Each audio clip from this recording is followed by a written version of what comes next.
సాధారణంగా హీరోలను మనము తెరపై చూస్తాము, కానీ మన కమ్యూనిటీలో హీరోలు మన మధ్యనే ఉన్నారు. ఈరోజు మనం వారిని గౌరవించే అవకాశం వచ్చింది. వారు తమ ఆరోగ్యం కోసం నిలబడడమే కాకుండా స్త్రీలకు రొమ్ము క్యాన్సర్ పరీక్ష చేయించుకోవటానికి స్ఫూర్తినిచ్చారు. వారు ఎవరా అని మీరు ఆలోచిస్తున్నారు కదా?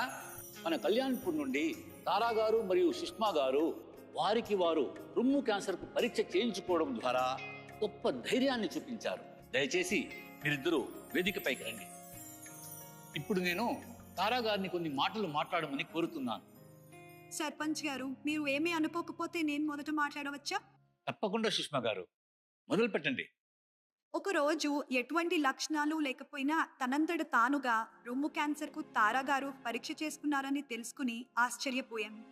ఒకవేళ ఆమె రొమ్ము క్యాన్సర్ పరీక్ష యొక్క ప్రయోజనాల గురించి నాకు చెప్పకపోయి ఉంటే నేను ఎప్పటికీ చెకప్కు వెళ్ళేదానిని కాదు. నా జన్మన నుండి ఒక అసాధారణమైన డిశ్చార్జ్ రావడం నేను గమనించి ఆరోగ్య సంరక్షణ సిబ్బందికి చెప్పాను. ఆరోగ్య సంరక్షణ సిబ్బంది మా ఇంటికి వచ్చినప్పుడు తదుపరి పరీక్షల కోసం నన్ను ప్రభుత్వ ఆసుపత్రికి వెళ్ళమని ఆమె సలహా ఇచ్చారు. అప్పుడే నాకు రొమ్ము క్యాన్సర్ యొక్క ప్రారంభ లక్షణాలు ఉన్నట్లు తెలిసింది. త్వరగా గుర్తించి చికిత్స పొందడం వలన మాత్రమే అది మొదట్లోనే నయమైపోయింది. ఏమాత్రము మరింత ఆలస్యమై ఉన్నా సమస్యలకు దారి తీసి ఉండేది. ధన్యవాదాలు తారా గారు. నా ఆరోగ్యానికి ప్రాధాన్యత ఇవ్వటానికి మీరు నాకు స్ఫూర్తినిచ్చారు. ధన్యవాదాలు సుష్మా అక్క. మీరు ఎటువంటి ఆలస్యం చేయకుండా రొమ్ము క్యాన్సర్ పరీక్ష చేయించుకోవడానికి ముందడుగు వేసినందుకు నాకు చాలా సంతోషంగా ఉంది. మనం స్త్రీలుగా ఒక తల్లి, భార్య, స్నేహితుడు, టీచర్స్, నర్స్ వంటి ఎన్నో పాత్రలు ఒకేసారి పోషిస్తూ ఉంటాము. అలాగే ఇంట్లో ప్రతి ఒక్కరిని జాగ్రత్తగా చూసుకుంటాం. కానీ మన గురించి అందరిలాగే నేను కూడా నా ఆరోగ్యాన్ని నిర్లక్ష్యం చేశాను. కానీ నా భర్త, నా శ్రేయోభిలాషులు నన్ను నా ఆరోగ్యం యొక్క ప్రాముఖ్యతను గ్రహించేలా చేశారు. అలాగే నన్ను నేను పరీక్షించుకునేలాగా నన్ను ప్రోత్సహించారు.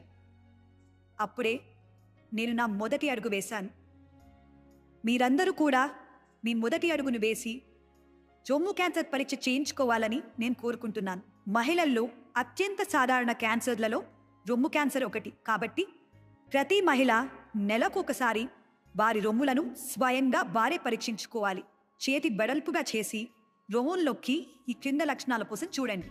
రొమ్ము లేదా చంకలలో వాపు, రొమ్ము యొక్క చర్మంపై సొట్ట, గుంతలు, రొమ్ము యొక్క సైజ్, ఆకారం, రంగు మరియు చర్మంలో మార్పు, రొమ్ములో ఏదైనా డిశ్చార్జ్ లేదా నొప్పి, ఒక్కసారిగా శరీర బరువు తగ్గిపోవడం. ఇటువంటి మార్పులు లేదా లక్షణాలు మీలో మీరు ఏవైనా గుర్తించినట్లయితే నిర్లక్ష్యం చేయకండి, ఆలస్యము చేయకండి. వెంటనే CHO, ANM లేదా ఆశా వారికి తెలియజేయండి. ఒకవేళ మీకు ఎటువంటి లక్షణాలు లేకపోయినా కూడా మీరు పరీక్ష చేయించుకోండి, మీ ఇంట్లోనే ఉచితంగా. దయచేసి సహకరించండి. అలాగే వారి ప్రశ్నలకు సరిగ్గా సమాధానాలు ఇవ్వండి. వారు మీ రొమ్ములను గోప్యంగా పరీక్ష చేస్తారు.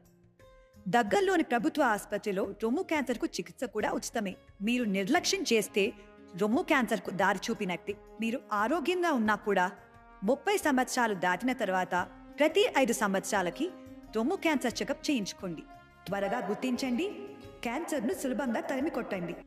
జారీ చేయువారు వైద్య ఆరోగ్య మరియు కుటుంబ సంక్షేమ శాఖ, ఆంధ్రప్రదేశ్ ప్రభుత్వం.